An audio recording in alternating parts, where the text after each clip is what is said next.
Hello, everybody. I want to thank the Yale Radio Alumni Group, Bill Christmas, and our panelists, whom we'll all meet in a few minutes, and all of you who are spending your Sunday afternoon with us. This program is being recorded. It'll be available on the Yale Radio Alumni Group's YouTube channel in the very near future. This group, if you're not familiar with it, does a number of different programs that focus on various aspects of the Yale Broadcasting Company. Some of them look at the media landscape currently. Others focus on historical eras of WYBC. And if you've followed the story of WYBC, it's almost a 65-year history of just the FM, and it's actually, the roots go further back than that. But the FM launched in 1959. We'll have the 65th anniversary of that will be next year. One of the things we've learned from these historical presentations is that there are some recurring themes throughout the entire 65-year history of WYBC FM. One of those themes is that format battles have been part of the station since the very beginning. We were astonished when the class of 1959, who are a very closely knit group and continue to be closely knit today, when they told us that they had bitter fights over format, to the point where they actually had an individual who became a world famous organizational psychologist as an advisor to the E-board. Format battles continued throughout different parts of the station's history, and part of that is part of the story we'll tell today. But one of the other key lessons is that there's very little institutional memory at the Yale Broadcasting Company, at WYBC. Most of us are only there for a couple of years, and as Bill Christmas likes to say, and as we've heard from other eras, people just throw you the keys and say, go run a radio station. And of course, you're doing it when we're all really just kids. We were, some of us still in our teens. We've got a very young Bo Sandine, still younger than me, certainly, on the panel today. And Bo will tell you about his experience. But we were all just trying to sort of understand how to make a radio station work and get along with each other. We've tried to be very specific in saying we're only covering the period from 1975 to 1980. That is not the beginning of Black music programming at WYBC. It's not even the beginning of Black Spectrum. We want to acknowledge the originators of Black music programming at WYBC and the struggles that were involved in bringing Black music to the airwaves. That story really starts back in 1968 when the station switched to progressive rock. And you can see the headline from the Yale Daily News in the summer of 68. WYBC airs Black disc jockey, which is sort of a remarkable headline, but even more remarkable in the body of the story. It's asserted that Willie Wright was the first Black DJ with a regularly scheduled program on Connecticut radio, which shows you how far things have come. At WYBC, after Willie Wright's program, there were future shows like Afro Blue and Soul Sessions. And there was also controversy. I think we're a slide ahead of where, if we can go back one slide, Bill, I think there's a February 1972 controversy that I want to allude to. The E-board suspended a number of Soul Session DJs, which led to a temporary walkout by a number of the other Black DJs at the station. That controversy led to the creation of a Black programming director position, a little bit of expansion of hours. And that was in February 72. In March 1972, a number of members of the class of 1974 attended a Black media conference at Howard University, here where I am in Washington, D.C. area. And in particular, Hamilton Cloud and Harold Gray and Marilyn Bailey all attended that conference, and Ham and his colleagues came up with a genius name for a very ambitious programming concept. They called it Black Spectrum. And as the name suggests, it was intended to capture a broad spectrum of programming created by Black artists, not just contemporary soul and R&B, but also gospel, jazz, even African music as well. The Black Spectrum format had most of the day on Saturday and also was in the evenings from 9 until 2 a.m. And I don't know what it is about February, but in February 1973, there was another significant controversy when the executive board decided to move Spectrum programming to the morning day part, arguing that rock programming was going to be more attractive to national advertisers in the evening.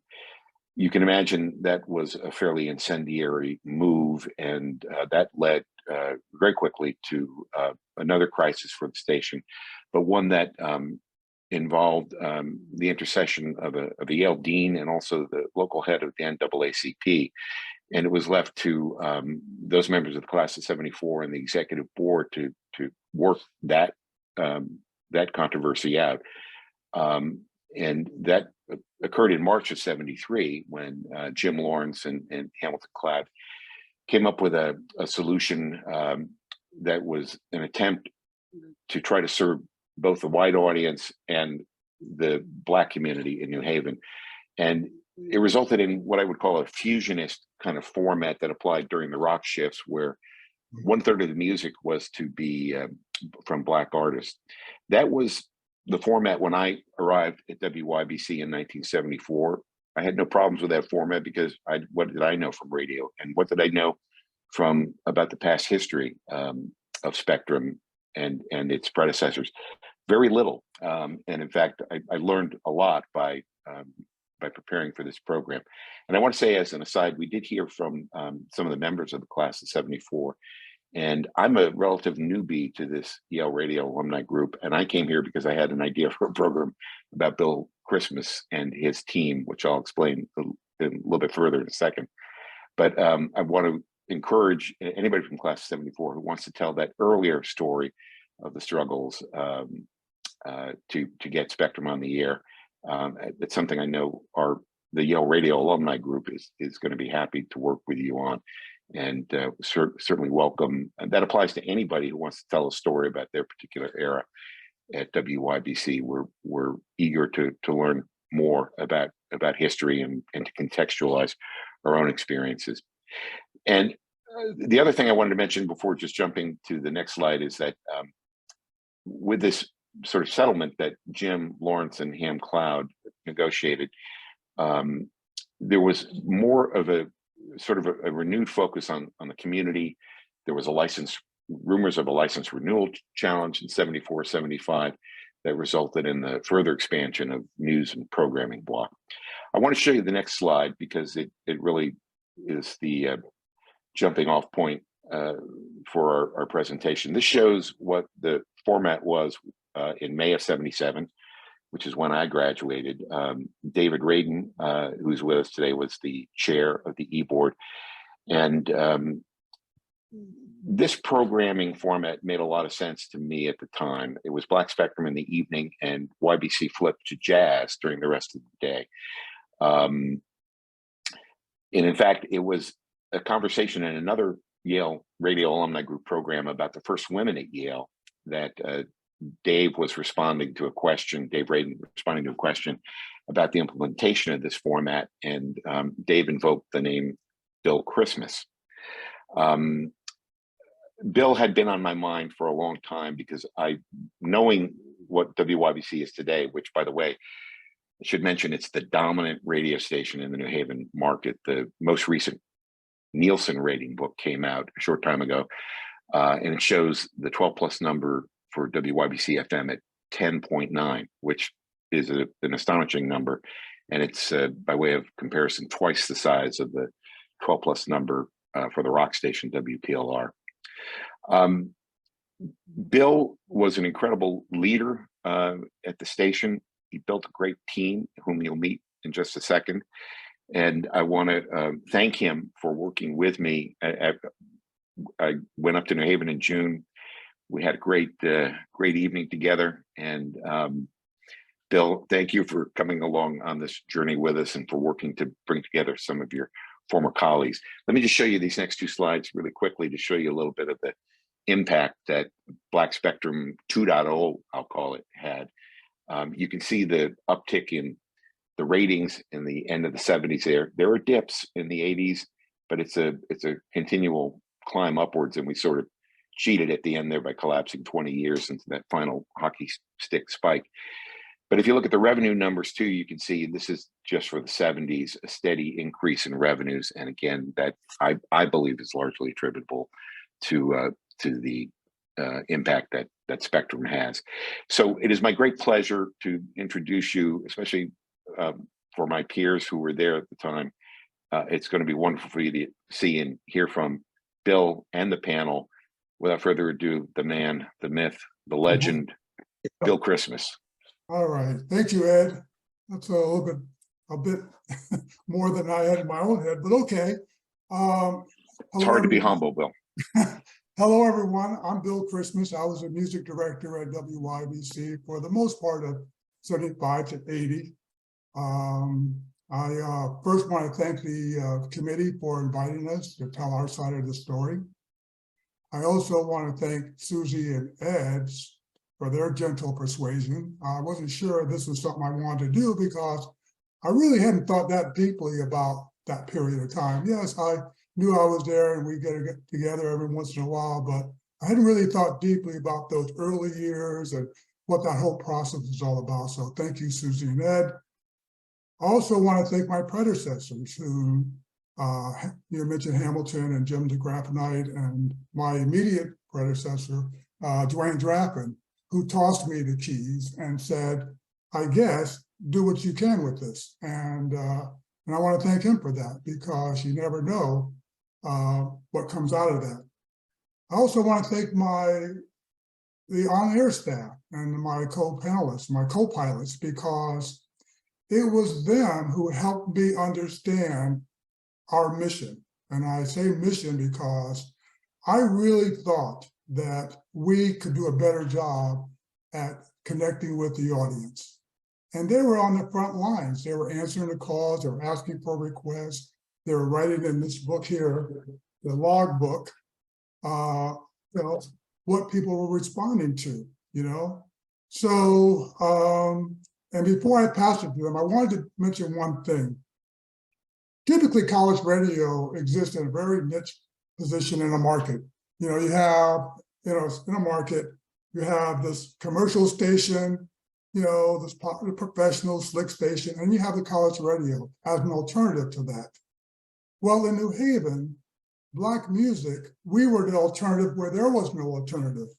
We were it. We were bringing music to a desert, almost a Promethean quest to bring water to an oasis. And so I felt that responsibility. I felt that it was something for us not to, in a sense, play music, but to program music to the community. So with that, I wanted to share, actually introduce Kevin Allen, who had been on the air before I got there, and we'll go around with our panelists, and then they'll come back to me and we'll go through some slides.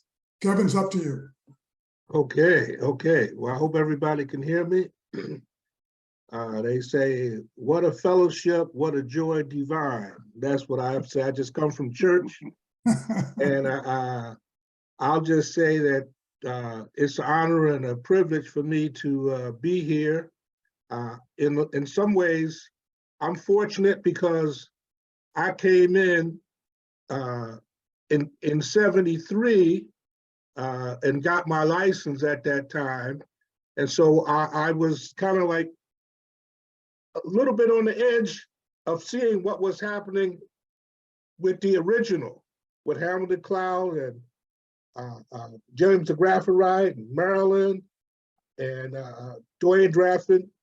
And so I was there, but I really wasn't on air. And I was in the periphery of some of the battles that was going on, but I appreciate that those battles were taking place. And then I actually came more on the air in 75, but I also graduated in 75, left New Haven for a couple months, came back in the summer of 75 to work as a vocational counselor at OIC, and got back into YBC. And a name that I'll mention, because when I came back, that I want to kind of think about is Karen Kerr, who was on YBC as an air personality on Spectrum and in Jazz, and she was my boss. So it was. I want to acknowledge her, as well as I want to acknowledge those who are behind us and those who were with us at the time, and through the 75, 76, 77, and 78 being on the air. I could see, the plane going down the runway and actually taking off. And then I'll always give credit to Bill, because Bill was the pilot who helped keep us straight and focused so that we could really hone in on doing the best that we could do. And I see so many of my lifelong friends, both at Yale, from Yale, and those who were not Yaleys, but I've had lifelong relationships with them, and we still get together every time I come to New Haven. So it's meant a lot to me over the years, my experience there. I could go into more detail, but I'll just say that it's had a major impact on my life. And of course, my love of music was only intensified because of the opportunity to be so close to it and in it. So I'll just stop right now and probably get more comments later on about specifics with the slides. And then I'm going to pass it on to Mike Bonet, who's in the wind, New Haven. All right, Mike. Okay, well, hello, everyone.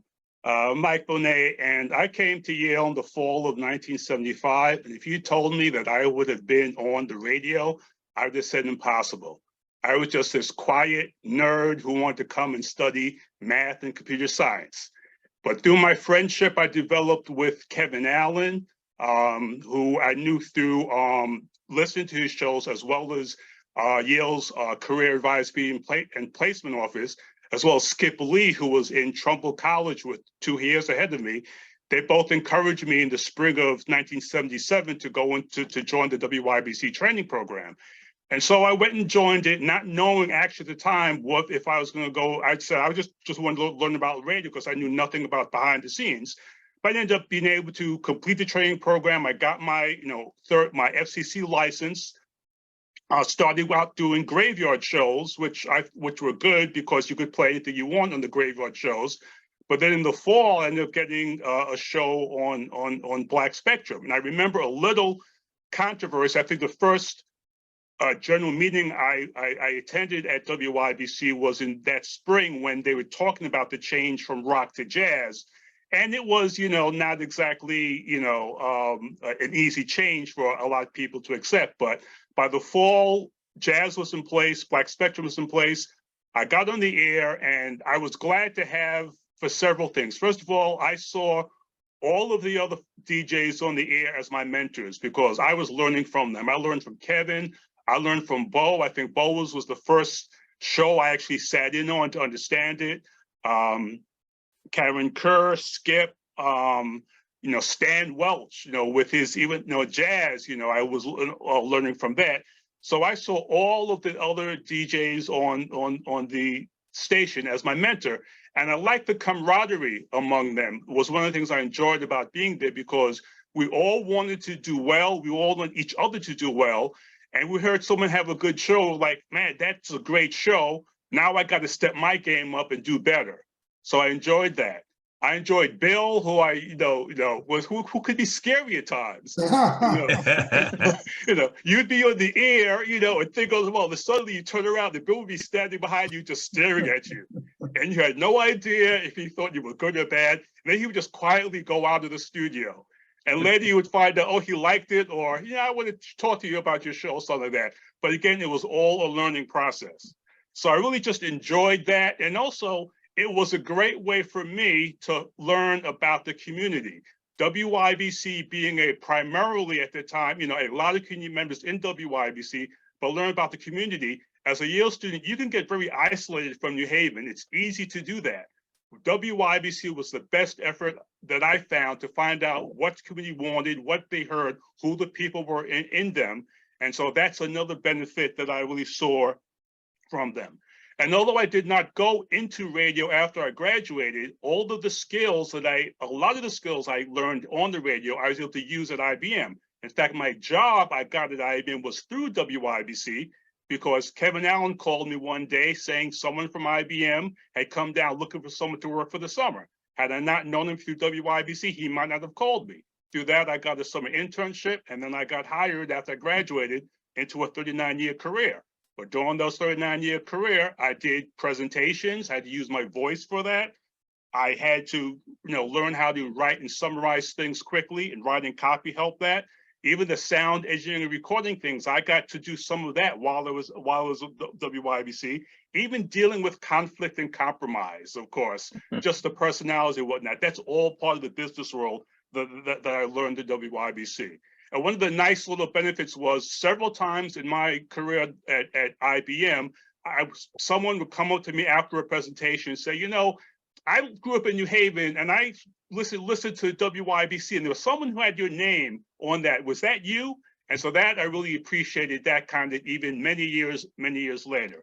So that's kind of what I liked about IBM, the skills that I learned, the people that I worked with, and learning more about the New Haven community. So I will turn it over to Kevin in Chicago. All right. Thanks, Michael. Like Mike, I started at Yale in 1975, and coming from Chicago, where there were a lot of competing Black radio stations, was a very interesting experience to get to Yale and find out that there's a dearth, of Black music available for the population. So, like Mike, I got into the training program and got my license. And the thing I most remember about Bill's support was that he listened to the station all the hours that Black Spectrum was on.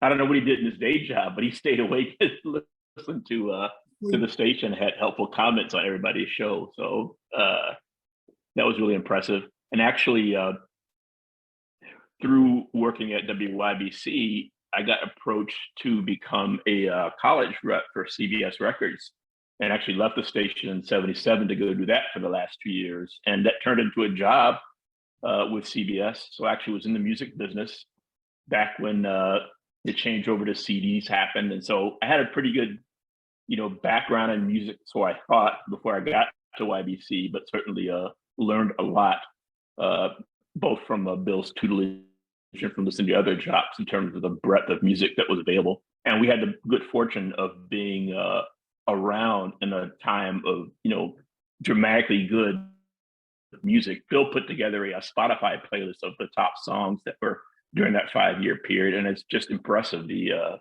talent that was making music back then. So I think it was really formative for me. And interestingly, like Michael, finding a way to be connected to the community through YBC, and some of the heartfelt stories that I got from people that called in to make requests or whatever and talked about, their lives, what was going on, was very interesting as well. So it was a very formative memory for me. So I'll turn it back over to Bill. Actually, we're going to have Bo second. Hey, Bo. That's right. I'm sorry. I forgot about Bo. Hey there. Thank you. Appreciate that. So Bill took a chance on me when I was a high school student, and a white one at that, and gave me an opportunity at Black Spectrum. I think at first it was my obvious love of the music and maybe my air check and did overnight. But it was also maybe a little strategic at the time as we were expanding programming. And I think he was dealing with Doug Keel, I think I see on the call, that was doing the jazz. And it didn't hurt to have say, well, see, we're appealing to everyone. So anyway, he took a chance on me, and in one particular move, he put me on most nights from 7 to 9. I was already doing Saturdays for a while, and then Bunnell would follow me from 9 to 12. So I would play like the funk and the jams, and then Bunnell would come back with our version of Quiet Storm and play the long Millie Jacksons and Man-Childs and things like that really appealed to folks late at night. So it was really kind of a genius, the move of many that Bill made. And I, in respect to all the elders and some that are on this call right now, I listened to Spectrum growing up, and I remember from its more militant roots, and one particular show with Glenn Deschabert stood out when he was in the winter, and he said, "It's snowing outside in New Haven. A lot of white things are falling down. I've seen that a lot lately." And that's what it came from. And when I first listened to Spectrum, and Bill never lost sight of the roots musically, and people like Sanifu kept electric drum going, and there was Afro Blue with Stan and Nate Campbell, and all these different elements really kind of encompass the total Black experience. But Bill took it to another level commercially, and I think some of that had to do with getting us record service, so that we were on top of all the music, even leading, I think, music around the country. There was a point that it was us and WHUR in Howard that were the two kind of nationally recognized Black college stations. And some of that had to do, with starting to get record service and reporting. Bill would report to Black Radio Exclusive and Impact, and I think even Billboard at one point. And that led to things like ad sales, and we would get national ad buys for concerts, for records. So I think it was genius, not only in building audience, but in also, kind of building national recognition, and again, even ad support.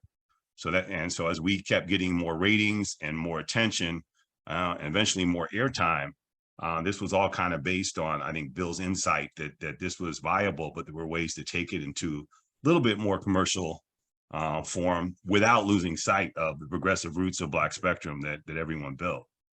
So a couple other things that I remember also from Spectrum was drop-ins.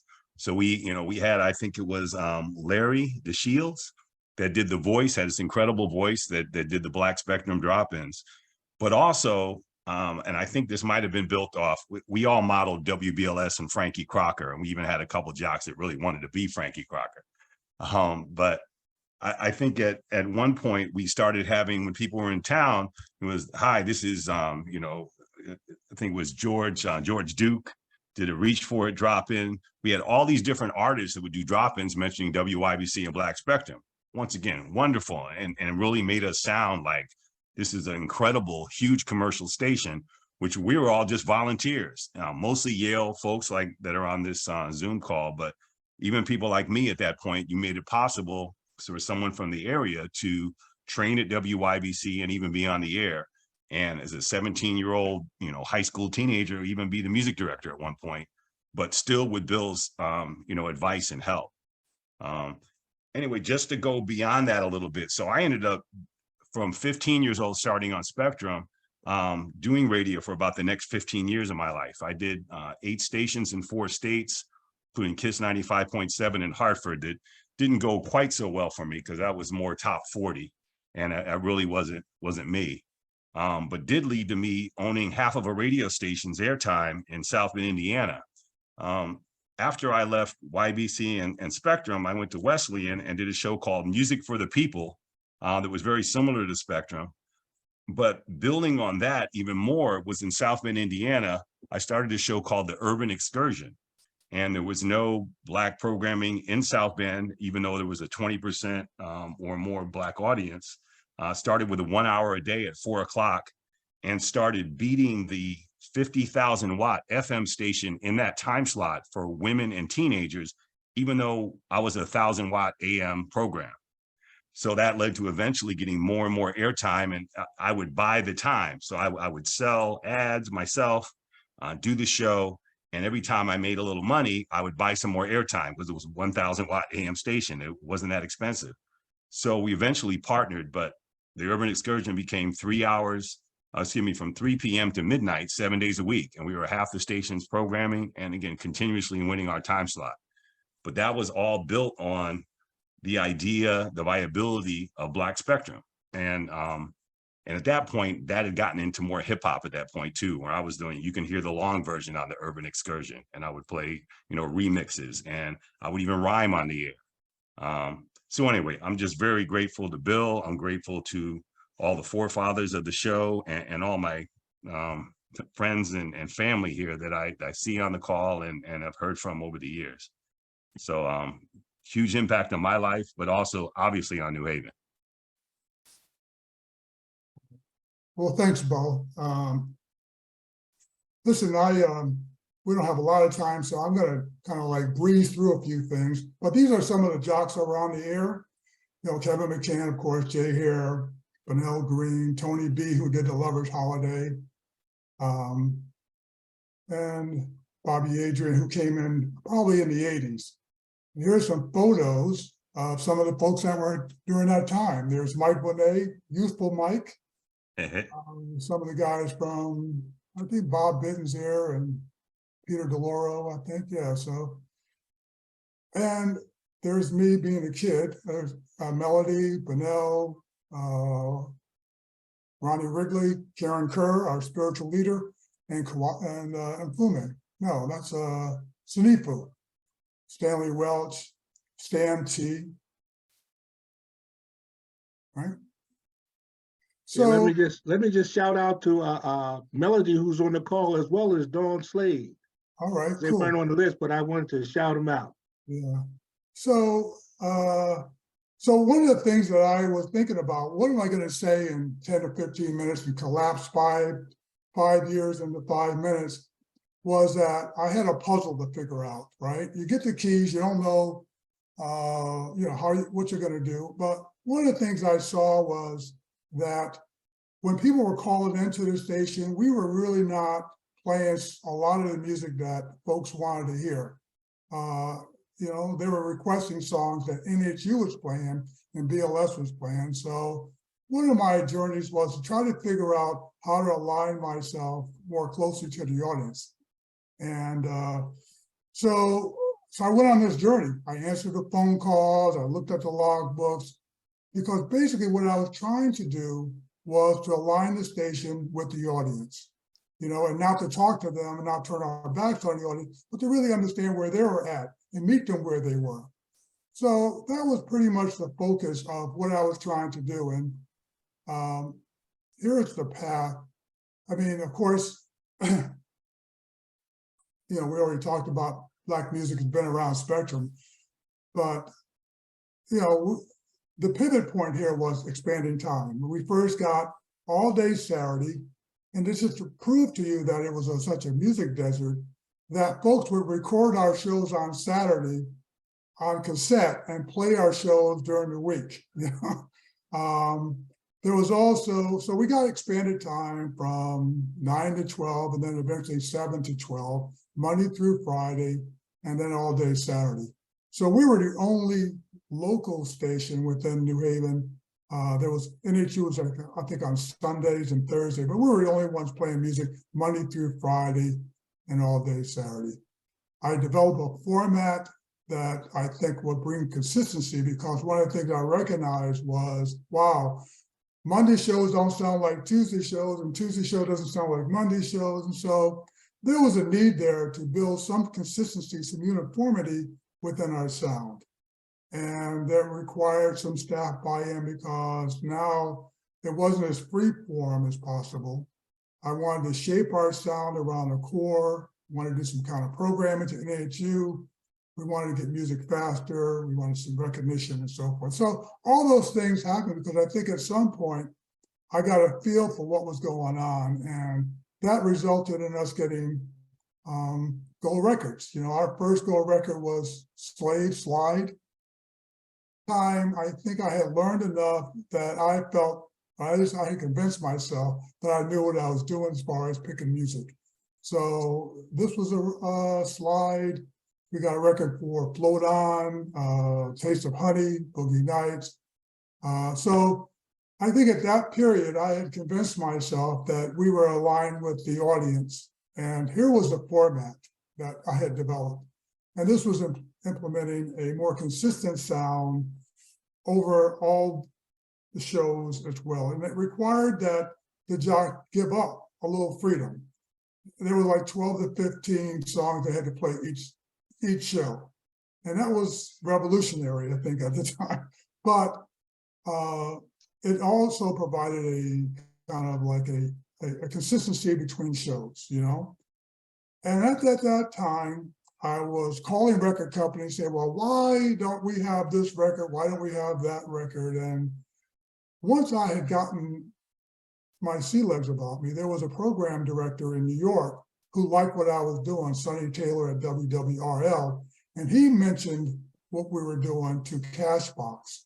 And Cashbox asked me to become a reporting station. And I think that was a game changer, because once I became a reporting charting station that had an influence into their R&B charts, you know, service, I wasn't calling them anymore, they were calling me.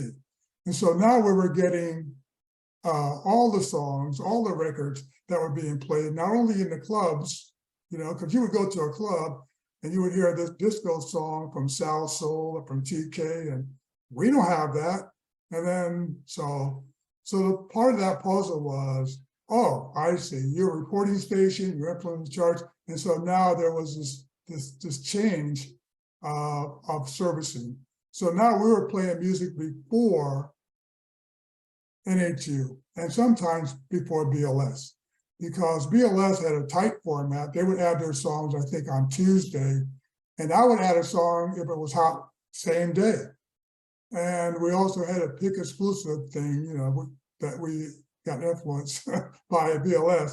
They, I think, had Sure Shot or Showstopper. We had pick exclusive, where we got a song that we knew was hot, we would actually add that and say pick exclusive, you know, Larry DeShill's voice. And that would make people know, because I wanted to be hip.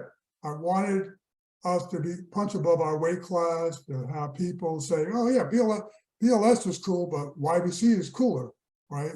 To some degree. And that was part of the promos.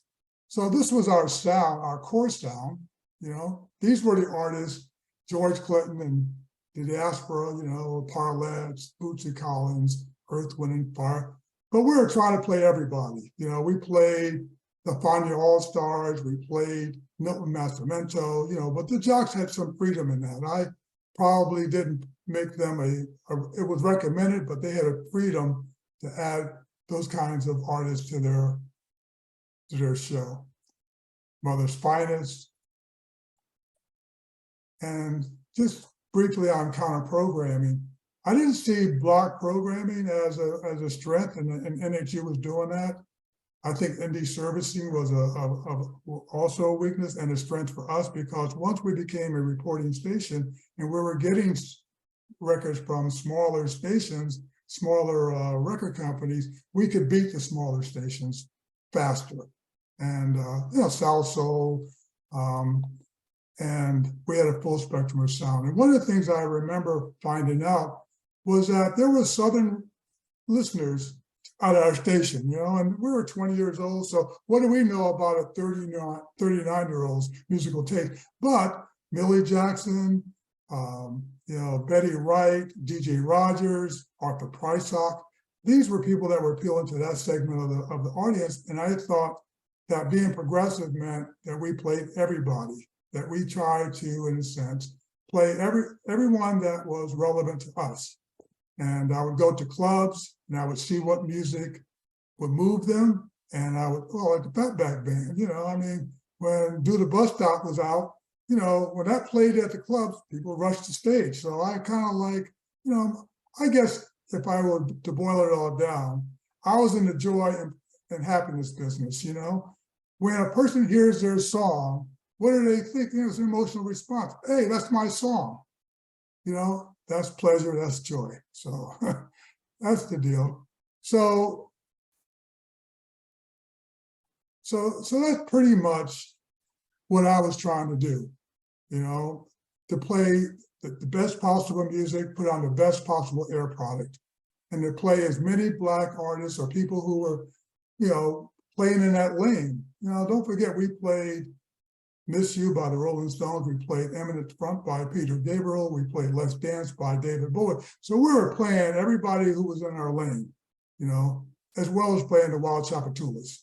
So we were truly being inspired by what my predecessors had done with the word Black spectrum.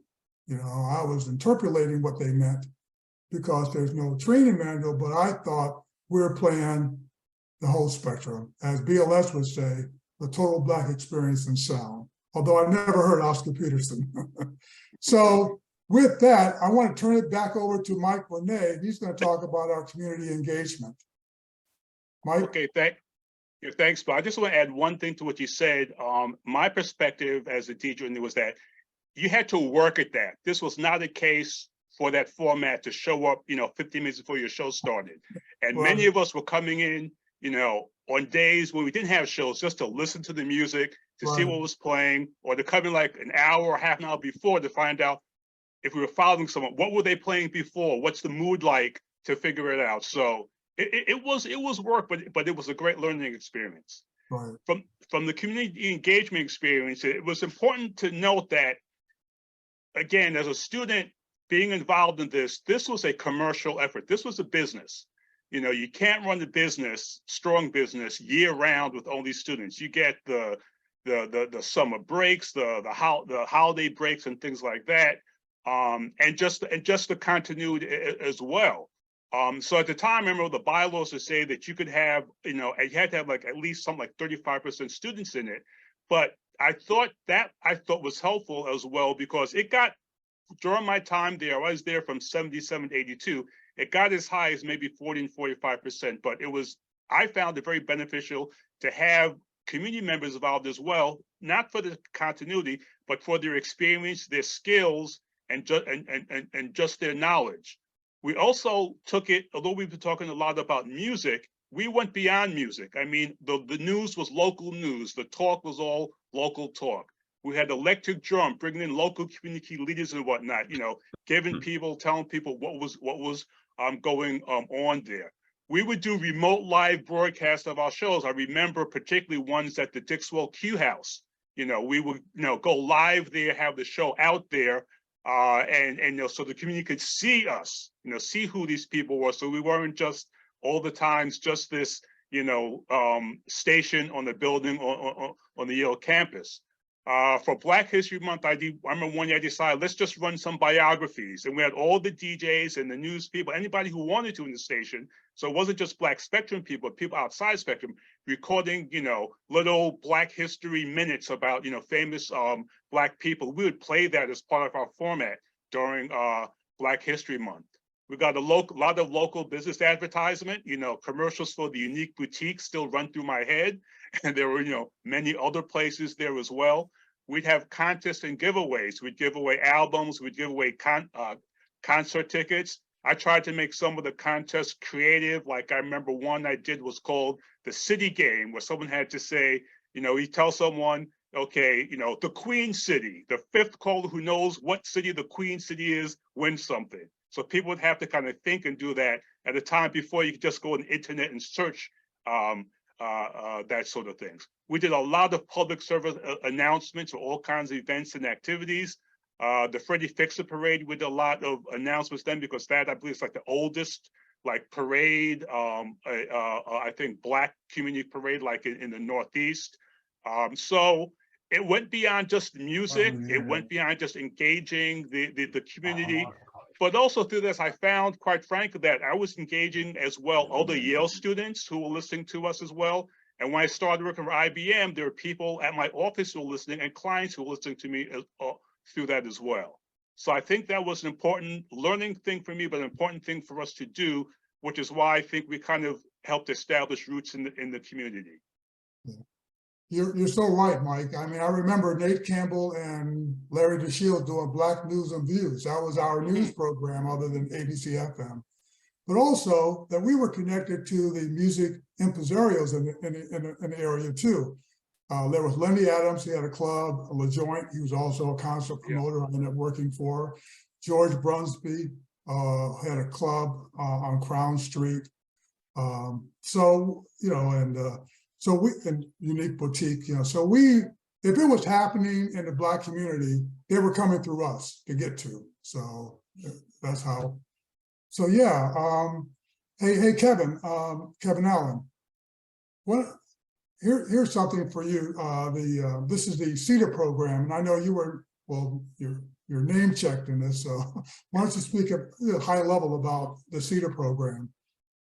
Well, actually, during that time period, from the late 60s, early 70s, there was the events became block grants, but it was CETA programs that were designed for education and training.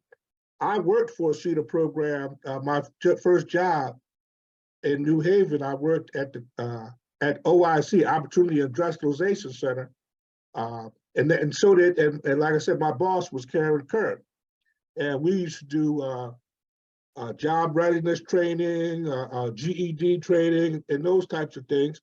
And over time, we even had the opportunity to expand and have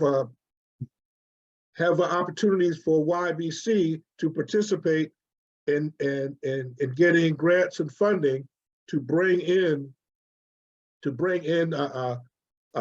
students and interns to actually get paid while they worked on the station.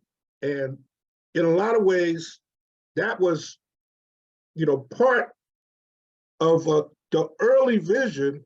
Just it actualized itself in sometimes a different way in terms of open opportunities for people primarily in the community to come in and learn some things about radio, have opportunities to get paid, and perhaps even in some cases make careers, and in many cases even give the opportunity.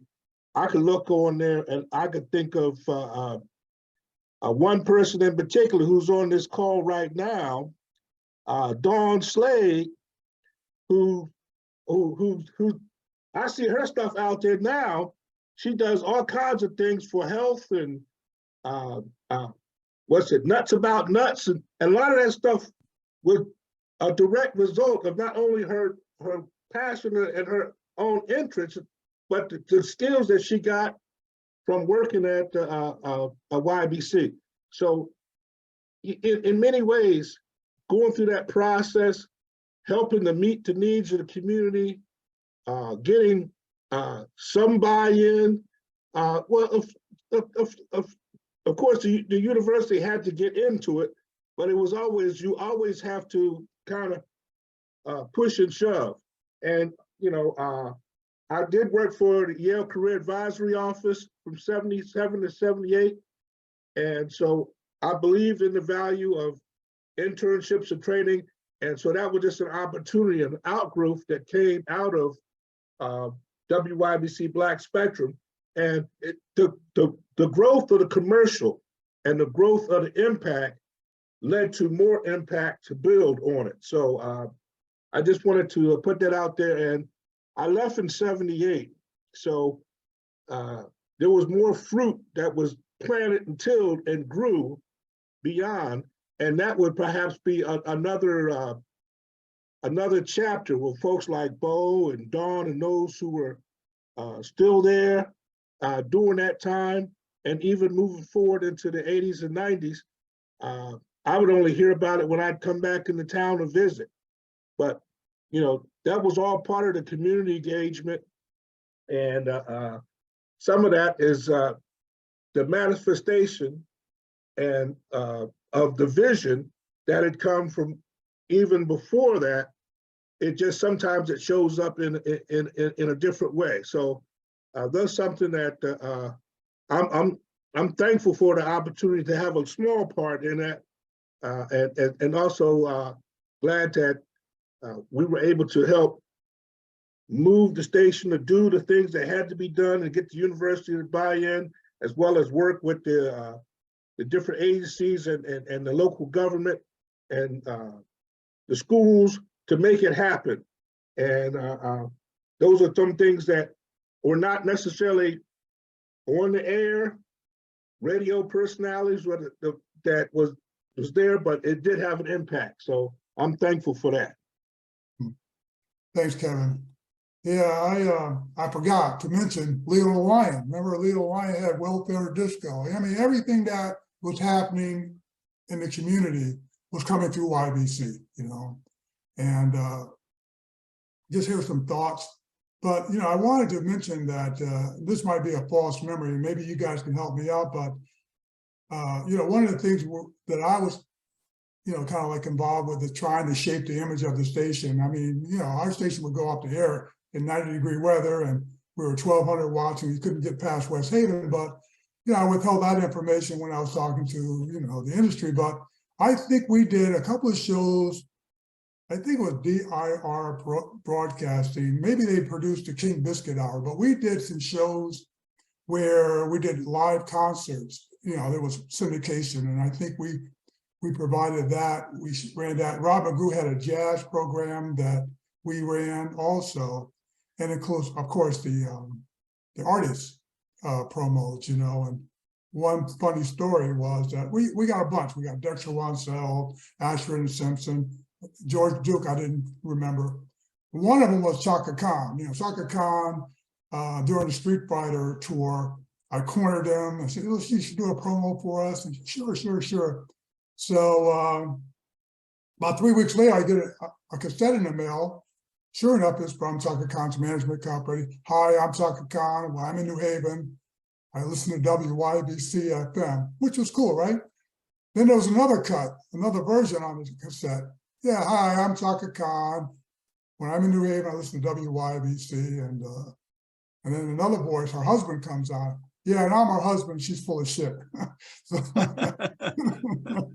I didn't run that, but it was one of those things. So hey, Kevin and Bo, I mean, you guys have anything to add to our conversation?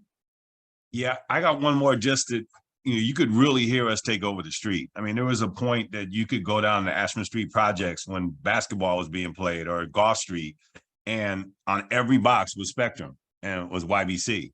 And I think, now we wouldn't even, or people turn on the radio, they don't understand what that was, but we were really the sound of the city back then. And it became more evident as I started DJing more at like Chapel and Day Street. We would do things, and people would not only come to see us, but you could play something that we started that Wednesday on the air, and already by Saturday night, everyone knew it and was asking for it.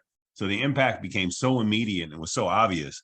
And back to one point you made, Bill, too, about kind of hiding that we, the fact we weren't on all the time. I remember we had like Sylvia Rohn came in town one time. So Sylvia, who eventually became the CEO of, what was it, Elektra, incredible music executive.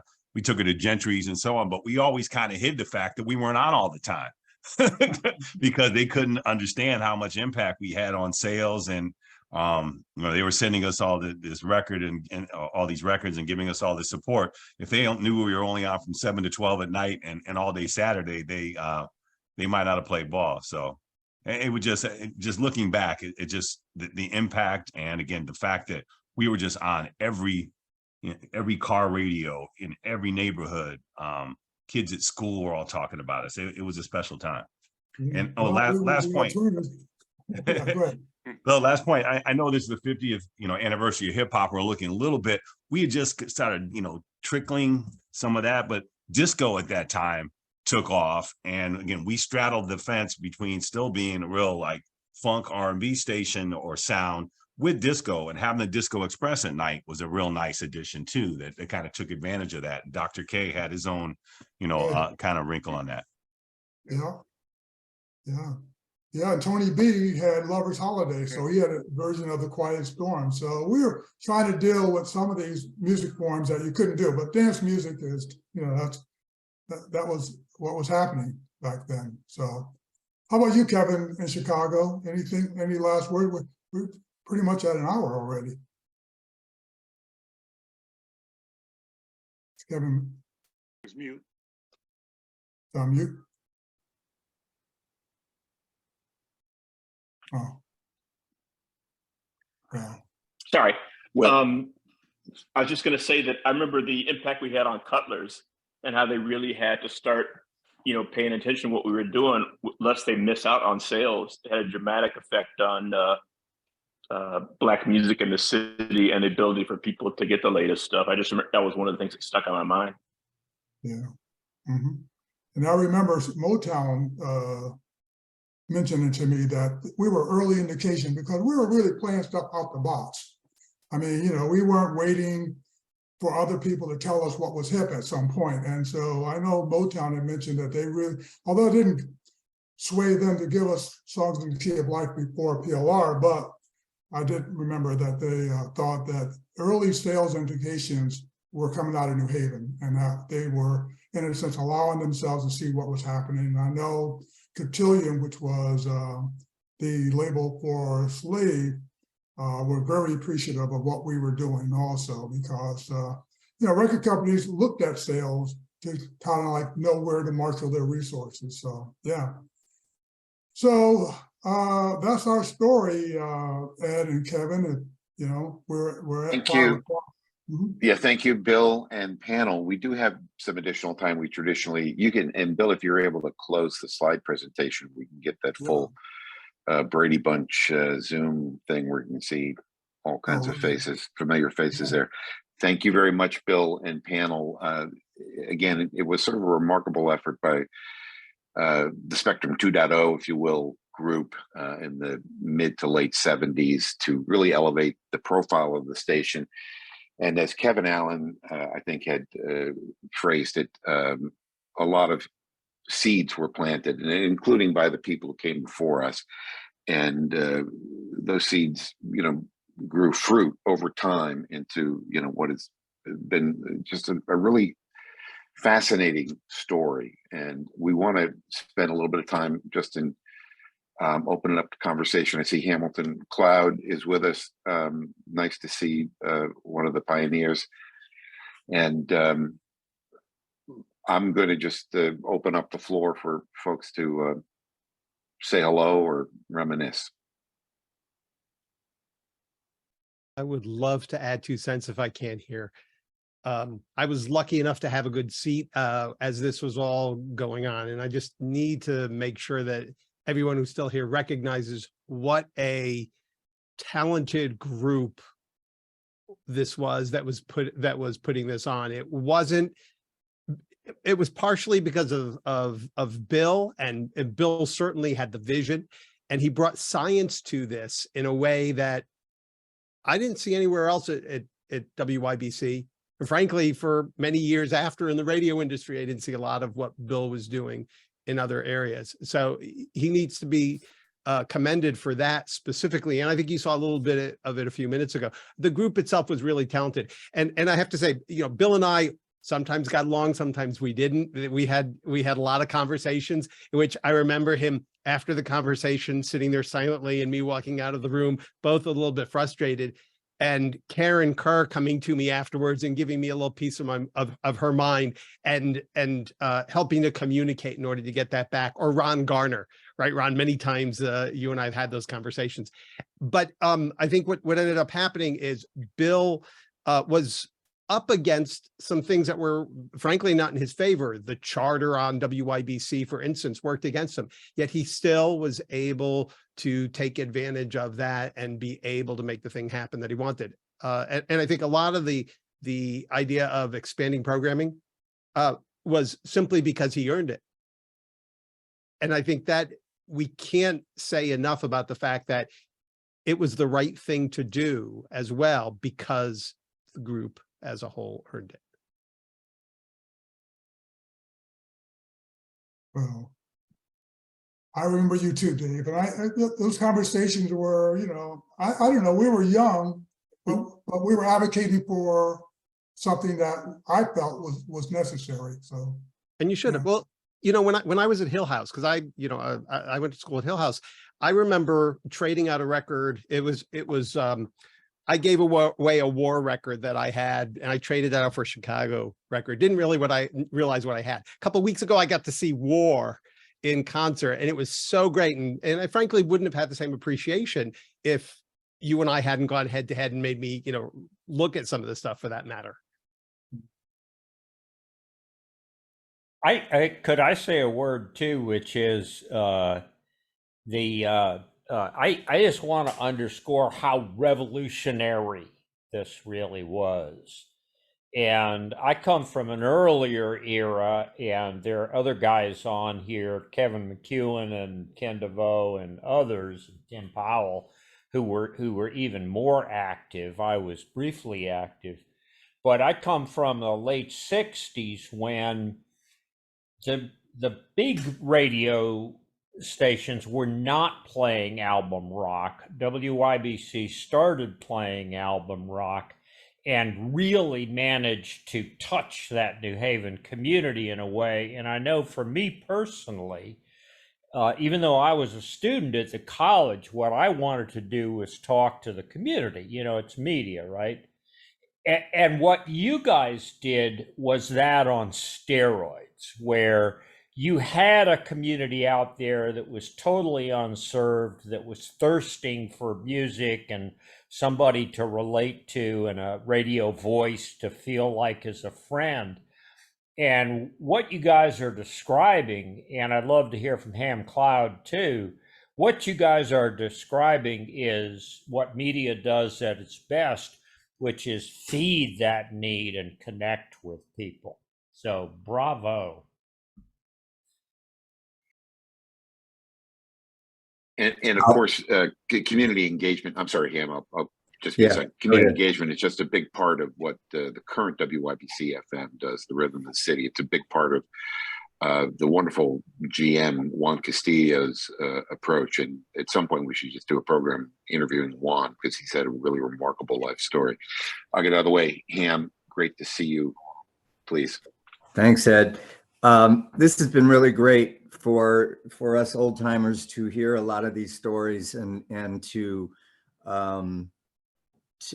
feel what Spectrum did for many people's lives down the line. It is interesting how history does seem to rewrite itself. So let me just correct a couple of things, Ed, and I applaud you and everybody who put this reunion together. But I did want to correct a few things. Spectrum was also on the air on Sundays from noon to 6, which was my shift. So I remember that specifically. That's where Sunday Ham was born, which was my air name. James DeGraffenreid is also with us today, who came up with the title, The Electric Drum. That's where that got born, and it was great to hear that it continued on. Some other names that I just wanted to mention, you know, for the historical record, who helped birth Black Spectrum. Obviously, you mentioned Marilyn Bailey, who played a major role in its success. Donna Carter, Mitch Cousteau, who was the voodoo from the Bayou, Robin Delaney, Harold Gray, who was HG, Ellie Meek, who is now Ellie Tweedy. And we had two great guys from the New Haven community who had come from Soul Session and Afro Blue specifically, Daryl Williams and Glenn Williams, who both knew their music and did really great jobs. And James may want to talk about this, but an important part of Black Spectrum's creation was beyond the music, because yes, we did believe in mixing the music. We didn't understand why you couldn't play Cannonball Adderley back to back with Earth, Wind and Fire. But a large part of Spectrum's early history was political. It's viewed now as being political, but at the time we were really just trying to communicate with Black New Haven and have it communicate with itself. And so James did things with the Black Panthers. We did a lot of community interaction, you know, whether it was with the B&L Record Shop or other institutions on Dixwell Avenue. You know, we had concerts with Isaac Hayes, Miles Davis, and I want to mention just a few artists who, you know, you guys haven't mentioned. I'm sure you were probably playing them too, but who played really important roles in Spectrum's early years. Gil Scott-Heron, Hugh Masekela. We were still playing James Brown off of 45s. I don't remember ever playing James Brown off of an LP. Nina Simone. And we would mix in the Last Poets and the Watts Prophets and Dick Gregory, and a lot of spoken word stuff, because we thought that that was really important to do. And just the last bit of history to correct, I don't remember ever negotiating a fusion format with Jim Lawrence. So, and I understand you may have gotten that from the Daily News, Ed, but we did not part on good terms. So just wanted to correct that bit of history. Thank you. Well, I appreciate the corrections. And as I said at the outset, we certainly would welcome a future session covering some of those very, the early years where you were actually doing a progressive Black music format that in some respects, although with more politics mixed in than, although I'm sure there were politics on the progressive rock side of it too. You had a war going on at the time, obviously, in addition to all the other social struggles that were occurring in the late 60s and early 70s. Thank you for correcting that, Ham. Appreciate it.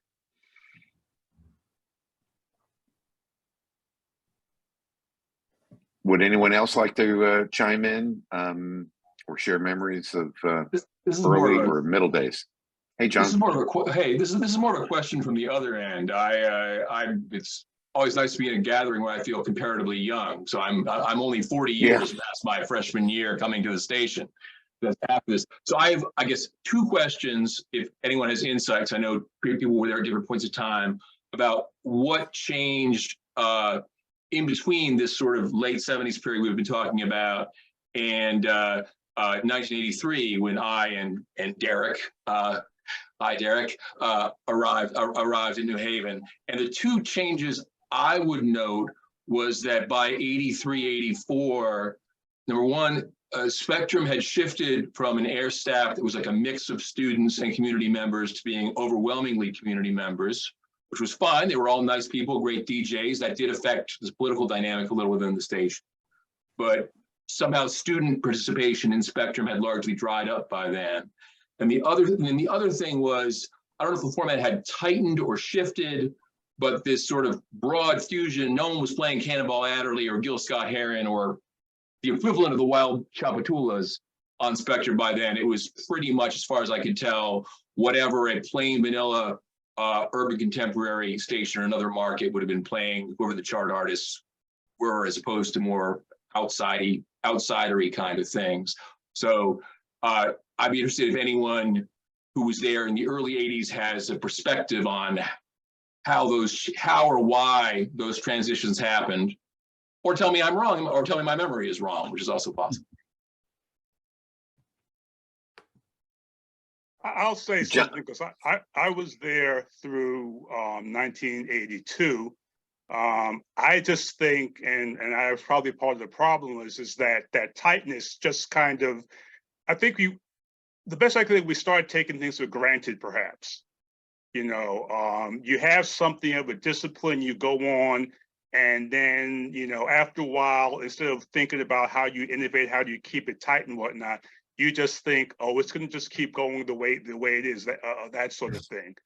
And I know for myself personally, you know, one of the reasons I got out of it was that it wasn't so much that, but, you know, again, as was said, we were young. I was now starting a new career and whatnot. I was now getting into that. And I had to make a call personally to say how much time I'm going to give towards YBC and focusing on that, towards, you know, working for IBM and growing that career. So my choice was, I said, no, I got to give more time to my career at IBM. And maybe I could not spend as much time or pay that much attention to WYBC. So that's just my kind of perspective on things. I'm not saying it's the right perspective. That's just my perspective. I think to leverage on what Mike was just saying, I don't know if it really changed during that time period, because I think when we were there in the 70s, I think it was also more run by the people who came in who are non-Yaleys by percentage. The reality is and I can say this just from having to pick up so many shifts that I didn't want to do overnight and elsewhere, the Yale students were less reliable than in the town gown sense on the air. They missed shifts consistently because they had some things that they felt were more important. Whereas the crew, certainly the Spectrum crew, but all around the clock, whoever was coming in from the city generally took it a lot more seriously than the Yaleys did. I mean, and that's not to a person, but I think just in general, that's what we were seeing back then. So I don't think that's been, that itself was a big transition. Yeah, so I like to add one thing on what I've learned, and I heard Hamilton share and James up there tonight, is that programming requires a philosophy. You know, it's like, you know, anyone can play music, but if you have a consciousness about where you want to take this, where are things going and how do you want to do it, it requires someone with some aptitude around programming. It doesn't require a haphazard approach to music. So I think that that's what you find sometimes in college radio, is that sometimes it evolves and sometimes it devolves around who's there and who's not. And by the way, hello, Doug Keel. I remember you. Yeah. That's all right. I- Peter DeLauro's there. Yeah, hello, Peter DeLauro, one of my trainers. Yeah, On the training program. I wanted to just say hi to all you guys.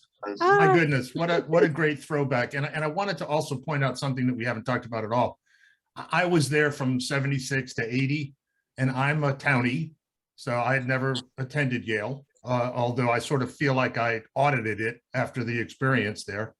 But one of the main things that Black Spectrum ended up doing for a lot of people like me and a lot of Yale students was introducing us to Black people.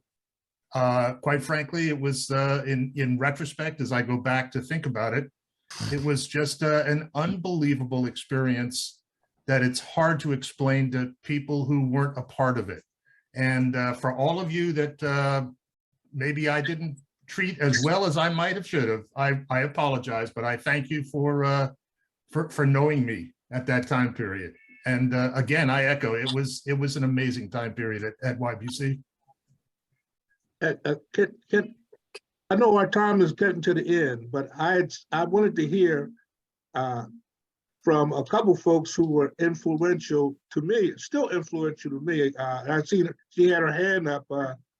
Dawn Slade, who actually was one of the people who came into in the training program, and also Stan the Man, Stan Welch, who is still, he was doing jazz then, Afro Blue, as well as he's been involved in New Haven politics, and he's still doing radio to this day. And so I'd love to hear from them. And I'm so happy to see so many people that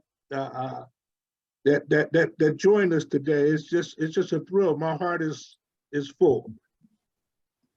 Okay. Can I speak? Yes. This is Dawn Slade, and I just wanted to talk about the impact that the radio station had on my life and the community involvement, because I first was interested in YBC by listening to the electric drum when I was 12 years old. And I heard Dwayne Drafton, and he had the electric drum, and he asked a question, and I called in and I gave my opinion. And the next day at school, I was in the 7th grade. And the next day at school, all my friends was like, Dawn, I heard you on the radio. And the electric drum has such an impact on me. It planted the seeds for me to want to be involved in YBC. But what really opened the door for me was when I was in high school, I was listening to my favorite disc jockey, Karen Kerr, and I called the radio station because YBC, they answered the phones and they took your requests and they did play. Spectrum played what you wanted to hear. And I said, I'm just so interested in this radio station. And she told me, come on down. And so I first came down. I was just hanging around. I went to the Spectrum's meetings at 7 o'clock on Wednesday. I was 16 at the time. I don't even think I asked my mother if I can go. I just went to the station the next day, and I went to the meetings, and I started hanging around, and I just was there. I just had a presence. And then that one of those summers, there was a training program. Skip Lee was going to be the instructor. And I was like, I got to be in that program. But I also went to high school with Bo Sandine. So he was already on the air. But it really changed my life. It had such an impact on my life. I mean, I'm 62 years old now. 50 years ago, the seeds were planted because there were a group of people who felt the importance of connecting to the community. And it really has made an impact on my life. And as Kevin said, everything I learned from YBC, I use it in my nonprofit, which is called Nuts About Health. And I'm so grateful that YBC and Yale and Black Spectrum was able to bring this experience for those of us who were not Yaleys. I wasn't a Yalie, but like Peter DeLauro, I feel like I am a Yalie because, you know, all of the connections and the long time friendships, and it's a place in my life that is so incredible. And if you were not there, you cannot even fathom it. It was just that powerful. I guess I'm next since Kevin outed me here. Thanks, Kevin. I really want to thank. This has been a great experience for me today. Just learning the intricacies of all of the things that were going on at that time. I was at YBC from 76 to about 83. And I grew up with jazz. That's sort of, that was my music, made music. And I used to listen to Ron Matchett do what was called Afro Blue. That was the jazz that was going on when the Soul Session was on. So I used to listen to that. And when I heard there was a training program, I said, oh, well, then let me get involved with that. And so I did. And I don't know how this happened, but I accidentally became the program manager or director for Late Night Jazz. And it's good to see Doug Keogh. Doug, I remember Doug, Valerie. We had some great programmers doing Late Night Jazz. And this was before the daytime jazz format changed. This is while rock was the daytime format. Then once daytime jazz came into play, we became late night creative music. So we sort of stretched it out, as Karen Kerr would call it, ooh-wee-oo. It was the kind of music that we played. But I got involved in Spectrum because, I'm a New Havener. I was working full-time at the time in politics and government. I spent 30 years with the House of Representatives. And so this was a fun thing for me to do at the time. I was a little older than most of the people who are involved with Spectrum, but I felt that what I could do is take the old program Afro Blue, and at midnight, when Spectrum would go off, just sort of continue with more of a smooth jazz and focusing on certain artists and that kind of thing. So it would be sort of a continuation and really make it a full Black Spectrum. So that was one of the things that I did. And it's interesting how I was involved at YBC in the 70s, and now I'm in my late 70s, and I'm still doing radio. I do 6 shows a week. I have a local program on in New Haven, on the New Haven Independent radio station. It's called Jazz Haven. It's also the name of a jazz organization in town. And that show is simulcast in South Bend, Indiana, at 2:00 in the afternoon on Wednesdays. And that station is a jazz station, all jazz 24 hours a day. they asked me to do a show. So now I'm on 5 nights a week, Monday through Friday, 11 p.m. In my home studio. I record programs and just having a great time in my retirement. So that's it. To communicate, to educate, to liberate.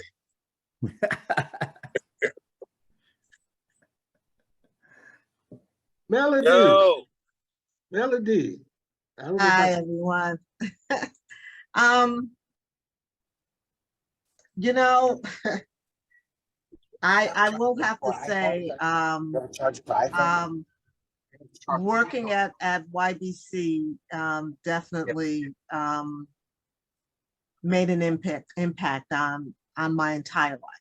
I mean, my introduction to music was by going to the local record store. That's all we could do when I was a kid.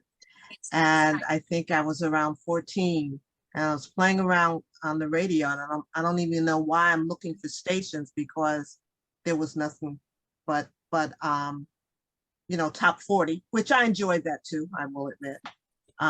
But when all of a sudden there was Black music on the radio, and I was floored. And so I did not change the dial ever again, all through high school.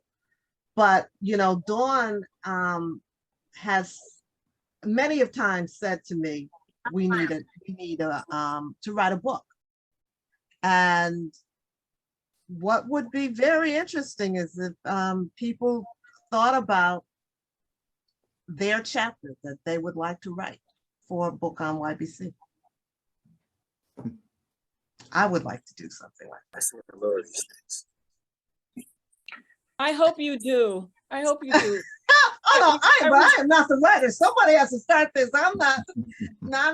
I don't even know how to do it. I don't know. You do like your chapter, and maybe some other people will do theirs. So I was just a listener for the program, but I was really happy to find out about this. I'm on a Zoom call. I don't know how to do this. Because some of the people in the classes around the 70s are aware that there's like some missing history, and you don't always know where to find it.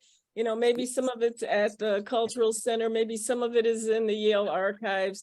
We know that, but we haven't found a way to really put stuff together. So I'm hoping one real milestone I think that the radio station made was we raised $20,000 for the United Negro College Fund. We had a radiothon on the Green. Bill brought in all of these artists from New York for free, and they performed on the Green. And we raised $20,000. And for me, I know I worked very hard that day, and I worked very hard working on this and with the team. But it was very gratifying to see all of those people. And this was before we were having the concerts on the Green, and all those people were there. And when I saw that we raised $20,000, I was like, we're a pretty big deal. It was a pretty big deal. Well, there certainly should be a book about WYBC. It's an incredible story, and we're trying to do our part, I guess, through these, at least a little bit of oral history here. And we're nearing the end of we usually don't go more than 90 minutes. We are going to archive this and put it up. Again, I repeat the invitation to anybody who wants to tell a story about WYBC to get in touch with Kevin McKean is the best point of contact for this group. I want to thank Bill Christmas. Bill, if you're still there, I see you may be mobile at this point. Are you there? Actually, there's a couple of Bill Christmas. There's another Bill Christmas. Okay. I have phoned myself today. That's Bobby and Adrian, who's on the other Bill Christmas line.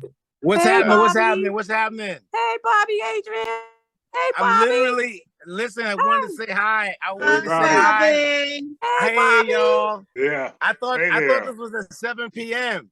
So I'm literally in a cab. I just got back from Virginia, and I spoke at a DJ conference in Virginia to a bunch of DJs and up and coming recording artists. For those of you who don't know, I'm an entertainment attorney, and I credit all of that to being at WYBC is putting me on my life path. And because YBC was considered a major radio station in the secondary market, so I got a chance to meet with a lot of record label executives that would come up from New York City to pitch their records when I was a PD and MD over there. And a few of them suggested I become a lawyer. And I took their advice and went to Columbia Law School. And it's been up ever since. I have a thriving practice here in New York City. And I've ridden the ups and downs, and now the ups again of the music industry. It's never been a greater time to be in the music industry. And so I just wanted to, credit all of you guys. I'm happy to have at least been able to get on this Zoom call and say it and pay my respects to all of you. Bill Christmas was, a very important person to me, because I remember playing some record that I wanted to play, and he called me up and said, "Bob, what the hell are you playing, man? Like, we don't play this kind of stuff." So he helped me train my ear so that I had a commercial ear, and it wasn't about playing what I wanted to play. It was playing about, playing what the community wanted to hear. And between the WYBC and taking a course on Black culture at Yale, the premise of which was that American culture is created by or very heavily influenced by Black people. And I'm coming home, and hip hop is in its infancy. By the way, this is the 50th year of hip hop. So it's been a blessing. So I just want to say my thanks, and very happy to, get on here and say hi to everybody. What's up, Dawn? What's up, Melody? What's up, Jameer? Hey, Bob. Yo. All right, Bob. See you Hey, all. Bobby. Hey, Bobby. Thank you. Anybody want to contact Thank me? you, Bobby. I'm at Instagram at Bob Celeste. And I was going to mention there's one other great way to. Guys. Thank you, Bobby. There's one other great way to continue the conversation, and it's Bill Christmas has set up a longstanding, I gather, Facebook group, Black Spectrum WYBC. I would encourage you all to look for that, keep the conversation going, and reconnect through that. But I want to thank everybody who was here today. I want to thank everybody who took time out of their Sunday afternoon to dial into this Zoom call. Thank you, Hamilton Cloud in particular, for being here and correcting the record. You can't always trust the Daily News, I guess. And I want to thank the two Kevins on the panel. It's great to see Kevin McCann again, and Kevin Allen, Mike Bonet, Bo Sandine, of course, and the man without whom we couldn't have done the presentation, and that's Bill Christmas. Thank you very much for being here, and I want to thank the Yale Radio Alumni Group for hosting us too. Had good fun. Thank you. Yeah, This was thanks. awesome. Thank you. Yes. This was great. Thank you. Thanks to everybody.